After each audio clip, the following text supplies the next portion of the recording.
అందరికీ నమస్కారం. Welcome to Bharati TV. మొన్న ఆంధ్రప్రదేశ్ ముఖ్యమంత్రి నారా చంద్రబాబు నాయుడు గారు తిరుమలకు సంబంధించి ఏదైతే లడ్డూ ప్రసాదాలు వీటిల్లో జంతువులు కొవ్వు కలుపుతున్నారంటూ మాట్లాడారు. అది మీ అందరికీ తెలిసిందే. దాని తర్వాత చూస్తే మొత్తం ప్రపంచం మొత్తం దీనికి సంబంధించి మాట్లాడుకుంటున్న పరిస్థితి. ఎందుకంటే ఇక్కడి నుంచి నార్మల్ యూట్యూబ్ ఛానల్స్ నుంచి దాని తర్వాత శాటిలైట్ ఛానల్స్ మొత్తం చూస్తే నేషనల్ ఛానల్స్ కూడా ఎవరైతే వెంకటేశ్వర స్వామిని పూజించే వాళ్ళు, భక్తులు, హిందువులని కాదు భక్తులు, వీళ్ళందరూ కూడా నిజంగా ఇంత దుర్మార్గానికి ఒడిగడతారా చీ అని చెప్పి చీకొట్టిన పరిస్థితి.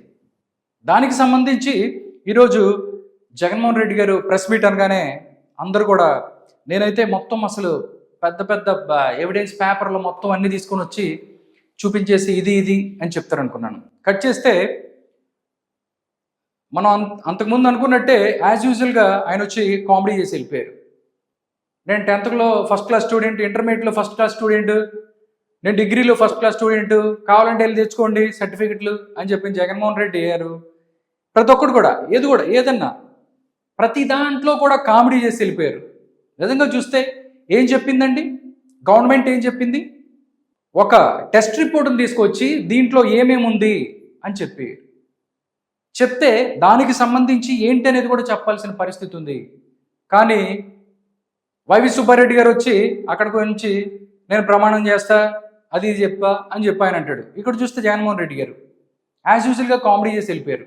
ఒక్కసారి మనం టెస్ట్ రిపోర్ట్ని చూద్దాం. ఆ టెస్ట్ రిపోర్ట్లో ఏముందనేది మనం చూసుకున్నట్టయితే జగన్మోహన్ రెడ్డి గారు అంటారు, ఆయన ఏం చెప్తున్నాడంటే టెస్ట్ రిపోర్టు ఏదైతే మీరు ఇచ్చారో అది మీ గవర్నమెంట్ టైంలోనే ఇచ్చారు, అప్పుడు చంద్రబాబు నాయుడు గారే ముఖ్యమంత్రిగా ఉన్నారు అని చెప్తున్నారు. కానీ వాళ్ళు చెప్తున్న వాదన ఏంటి? గవర్నమెంట్ చెప్తున్న వాదన ఏదైతే గవర్నమెంట్ ఏర్పడక ముందు గీకి సంబంధించి మొత్తం అవి వస్తే అవి సీజ్ చేసి దాంట్లో కల్తీ ఉంది అని చెప్పి భక్తులు అవ్వచ్చు, మిగతా వాళ్ళందరూ అవ్వచ్చు, అందరూ కూడా దీని మీద కంప్లైంట్ చేస్తుంటే అది సీజ్ చేసి దాన్ని మేము రిపోర్ట్ పంపాము అని చెప్తున్నారు. దీనికి సంబంధించి మనం ఇక్కడ చూసుకున్నట్టయితే చూడు, ఎన్డీడీబీ సంబంధించి నేషనల్ డైరీ డెవలప్మెంట్ బోర్డు వాళ్ళు ఇచ్చింది ఇది శాంపిల్. ఈ శాంపిల్కి సంబంధించి వాళ్ళు ఏమి ఇచ్చారు ఏంటి అనేది కూడా ఇక్కడ మొత్తం ఉందన్నమాట. కౌగికి సంబంధించి వాళ్ళు ఇచ్చిన రిపోర్ట్ ఇది. దాంతోపాటు కౌగి ఎప్పుడు ఏంది అనేది కూడా ప్రతిదీ కూడా వాళ్ళు ఇచ్చారు. ఏమేమి ఉన్నాయి కూడా దాంట్లో ప్రతిదీ వాళ్ళు టెస్ట్ రిపోర్ట్లో ప్రతిదీ కూడా క్యాలిక్యులేట్ చేసి చెప్పిన పరిస్థితి. దీంట్లో ఎవరో లేకపోతే టీడీపీ ఆఫీస్లోనే లేకపోతే వేరే చోట ఎక్కడో ఇచ్చింది కాదు, ఒక రికగ్నైజ్ ఆర్గనైజేషన్ నుంచి వాళ్ళు తీసుకొచ్చి ఇచ్చింది. ప్రతిదీ కూడా దాంట్లో వాళ్ళు ఇచ్చారు. దీంట్లో బీఫ్, టాలో, దాంతోపాటు ల్యాడ్ ఇవన్నీ ఉన్నాయని చెప్పారు. ఇవి కాదని చెప్పండి, లేకపోతే కరెక్ట్ కాదని చెప్పండి. అంతేగాని వచ్చేసి కామెడీ చేసి వెళ్ళిపోయారు. ఒకటిసారి కాదు. ఇక్కడ చూడండి 9వ తారీఖు ఇది 9/7/2024 శాంపిల్ తీసుకున్నారు. తర్వాత అనాలిసిస్ కంప్లీట్ చేసిన డేట్ 13వ తారీఖు. దాంతోపాటు రిపోర్ట్ ఇష్యూ డేట్ వచ్చేసి ఇక్కడ 16. ఇలా ప్రతిదీ కూడా వాళ్ళు క్యాలిక్యులేటెడ్గా ఒక 2 సార్లు 3 సార్లు కూడా మొత్తం ఏంటి అనేది కూడా వాళ్ళు దానికి సంబంధించి క్యాలిక్యులేట్ చేసుకొని వాళ్ళు ఇచ్చిన పరిస్థితి. ఎప్పుడో 2 నెలల క్రితం జరిగితే ఇప్పుడు దాకా ఏం చేస్తున్నావు అని చెప్పి మాట్లాడితే జగన్మోహన్ రెడ్డి గారు ఇంకా చాలా మాట్లాడారు. 100 రోజుల పాలనలో వీళ్ళు ఏం చేయలేదు, మొత్తం అంతా ఆంధ్రప్రదేశ్ అంతా నాశనం అయిపోతుంది కాబట్టి దాన్ని డైవర్ట్ చేయడానికి చంద్రబాబు నాయుడు డైవర్షన్ పాలిటిక్స్ చేస్తున్నాడని చెప్పి మాట్లాడుతున్నారు. నిజంగా డైవర్షన్ పాలిటిక్స్ చేయాల్సిన అవసరం చంద్రబాబు నాయుడు గారికి ఉందా అని నేను అడుగుతున్నాను. ఎందుకంటే 100 రోజుల్లో వాళ్ళు చేసి చూసుకున్నట్టయితే ఈరోజు చాలా చెప్పారు చాలామంది. గ్రౌండ్ లెవెల్లో ప్రజలు కూడా విపత్తు వస్తే విజయవాడకి సంబంధించి మీరందరూ పారిపోతే గవర్నమెంట్ మొత్తం అంతా చూసుకుంది, ప్రజలు కూడా దీన్ని చాలా హ్యాపీగా ఉన్నారు. కానీ ఎక్కడో మీరు తాడేపల్లి ప్యాలెస్లో కూర్చొని ఇవన్నీ కూడా మాట్లాడుతున్న పరిస్థితి. ఒకసారి చూద్దాం, ఇంకా చాలా ఉంది, చాలా కామెడీ చేశారు. ఒకసారి ఆ కామెడీ ఏంటనేది ఒకసారి చూద్దాం. ఇప్పుడు టీటీడీకి సంబంధించి ఏదైనా బోర్డులో ఏదైనా అవకతవకలు జరిగినప్పుడు ఎవరంటే టీటీడీ చైర్మన్ అంటారు. అప్పుడు వైవి సుబ్బారెడ్డి గారు ఉన్నారు కాబట్టి వైవి సుబ్బారెడ్డి గారే దీనికి బాధ్యత వహించాలి. దాంతోపాటు భువన కరుణాకర్ రెడ్డి గారు ఉన్నారు, ఆయన కూడా దీనికి సంబంధించి ఏంటి అనేది చెప్పాలి. ఆయన ప్రమాణం చేస్తాను అని చెప్పి మాట్లాడుతున్నారు. ప్రమాణం లోకేష్ గారు కూడా చెప్పారు నిన్న, ప్రమాణం ఇక్కడే ఉన్నాను తిరుపతిలో రండి ప్రమాణం చేద్దామని.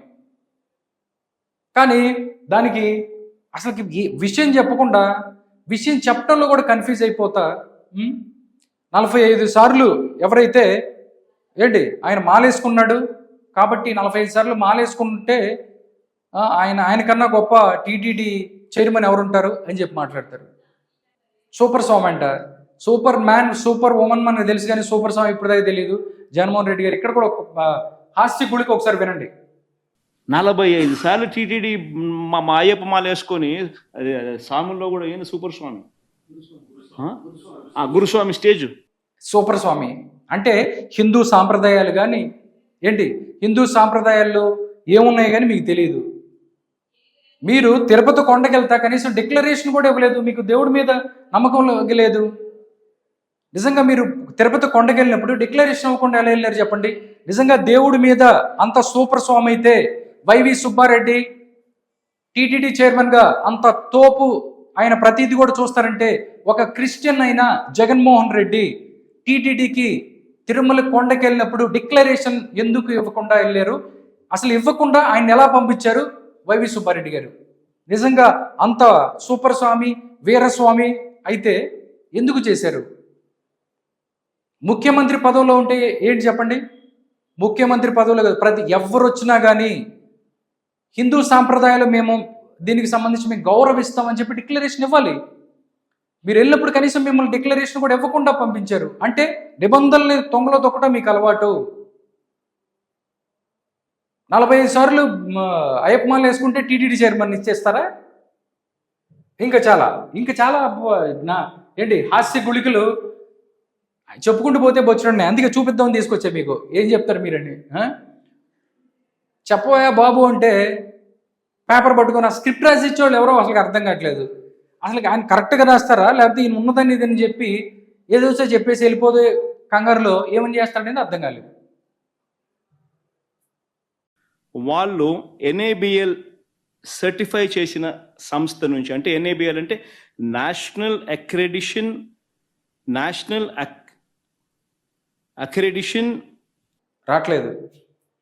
రావట్లేదా అన్నట్టు NABL national accreditation board for labs, national accreditation.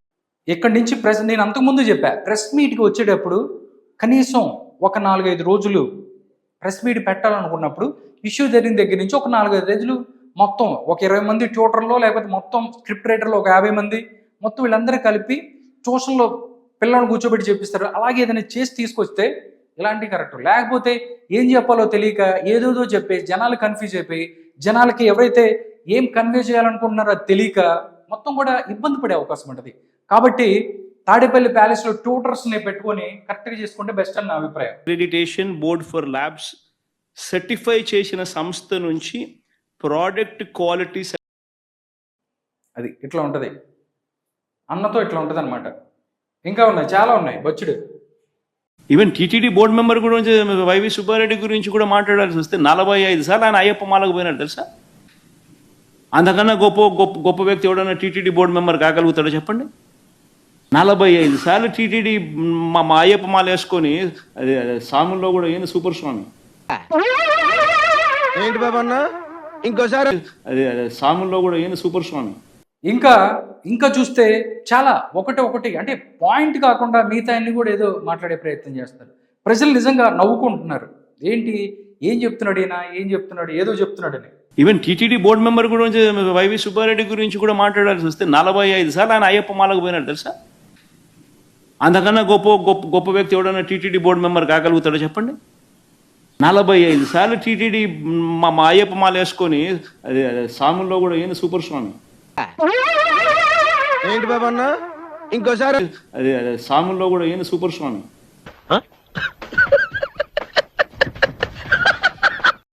నిజంగా ఇలాగే నవ్వుకుంటున్నారు జగన్మోహన్ రెడ్డి గారు మీ ప్రెస్ మీట్ చూసి జనాలు.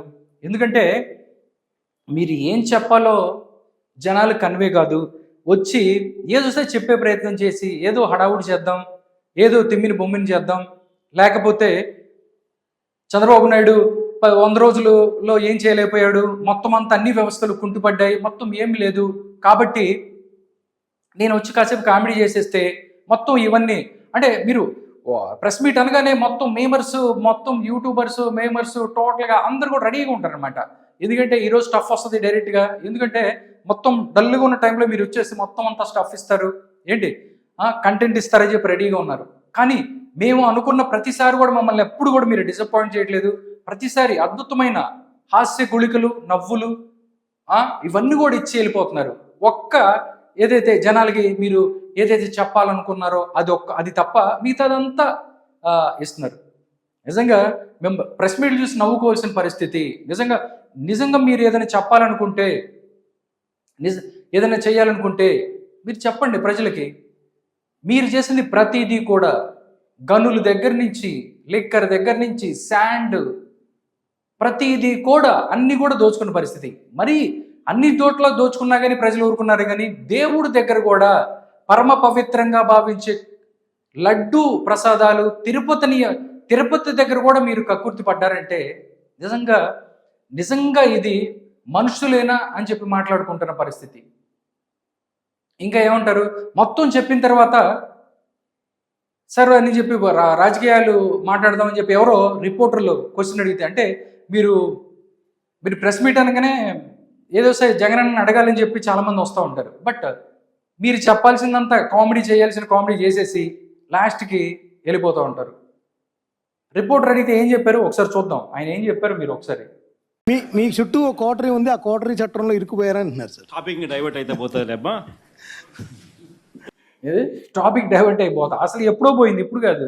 మీరు అసలు ఫస్ట్ మొదలు పెడతంలోనే టాపిక్ డైవర్ట్ అయిపోద్ది, ఫస్ట్ మినిట్లోనే డైవర్ట్ అయింది. అంటే మీరు చెప్పాల్సింది కాకుండా మిగతా కామెడీ సన్నివేశాలు మొత్తం ఏంటి ఒక ఈవీవీ సినిమా లాగా ఉంటుంది మొత్తం. టాపిక్ డైవర్ట్ అవటం కాదు. ఎందుకంటే మీరు ప్రెస్ మీట్ పెట్టి ఏదైతే చెప్పాలనుకుంటున్నారో ఫస్ట్ మొదటి 1 మినిట్లోనే, మొదటి నిమిషంలోనే మీరే డైవర్ట్ చేస్తారు. మీరు డైవర్షన్కి వెళ్ళిపోతారు. మెయిన్ స్ట్రీమ్ లాగా ఉండకుండా, చెప్పాల్సిన సబ్జెక్ట్ కాకుండా మిగతా అంతా కూడా వెళ్ళిపోతారు. కాబట్టి ఒకటే మీరు ఏం చెప్పాలనుకుంటున్నారో ఏంటనేది కూడా కరెక్ట్గా చెప్పే ప్రయత్నం చేయండి. ఎందుకంటే కరెక్ట్ చెప్పలేరు. నిజం ఉంటే ఎవరన్నా నిజాన్ని గట్టిగా మాట్లాడతారు, ఇది నిజం కాబట్టి. ఎందుకంటే నిజం ఎప్పుడు ఒకేలాగా ఉంటుంది. దాన్ని ఎవరు మాట్లాడినా కానీ గట్టిగా మాట్లాడతారు. దాని వెనక ఒక ధైర్యం, శక్తి ఉంటుంది. కానీ చెప్పే అబద్ధాలకి దానికి వెనక చాలా ఉంటాయి కదా, 1, 2 కాదు, బొచ్చుడు అన్నీ చేసి ఉంటాయి దాంట్లో.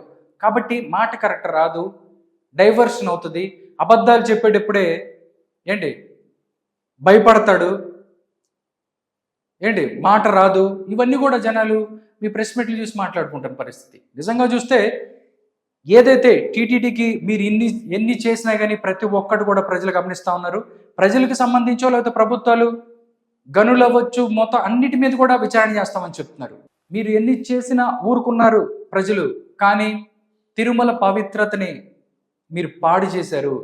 గత 5 సంవత్సరాలలో మీరు నాశనం చేశారు. వైవి సుబ్బారెడ్డి గారి దగ్గర నుంచి ఏమంటాడండి ఆయన, తోమలు పెంచేయండి, ఒక 5,000, ఓకే 10,000 పెంచండి, అది పెంచండి, ఇది పెంచండి. భక్తులను 5 సంవత్సరాలు దోచుకున్నారు, హిందువులను దోచుకున్నారు. ఎక్కడ ప్రపంచ దేశాల నుంచి ఎవరైతే హిందువులందరూ ఎవరైతే ప్రతి ఒక్కళ్ళు కూడా అక్కడికి వచ్చి ఆయన్ని దర్శించుకుని పోయి అక్కడికి వెళ్ళేటప్పుడు లడ్డూ తీసుకుని ఆ లడ్డూలో కూడా మీరు గొడ్డు మాంసం పెట్టి 5 సంవత్సరాలు పవిత్రతని దెబ్బతీశారు. ఇప్పుడు గవర్నమెంట్ వచ్చి దీనికి సంబంధించి మీరు వాడిన గీని సీజ్ చేసి దాన్ని టెస్ట్కి పంపిస్తే మీ టెస్ట్ రిపోర్ట్ ఎప్పుడు వచ్చింది అని చెప్పి చంద్రబాబు నాయుడు గారి ప్రభుత్వంలో ఉన్నప్పుడే టెస్ట్ రిపోర్ట్ వచ్చింది కాబట్టి అది ఆయనకి సంబంధం, నాకు సంబంధం లేదు, ప్రతిదీ కూడా పక్కన వాళ్ళ మీద తోసేయటం మీకు అలవాటు అని చెప్పి ప్రజలు మాట్లాడుకుంటున్నారు. నిజంగా ఎన్ని తప్పులు చేసినా ఊరుకున్నారు. కానీ ఇది మాత్రం ఎవరు ప్రభుత్వాలు అవ్వచ్చు, లేకపోతే ప్రజలు, లేకపోతే ప్రతి ఒక్కరి దృష్టిలో మీరు దోషులుగా నిలబడ్డారు. ఎవరిని కోర్టుల నుంచో లేకపోతే ప్రభుత్వాల నుంచి మీరు తప్పించుకున్నా దేవుడి నుంచి మాత్రం తప్పించుకోలేరు.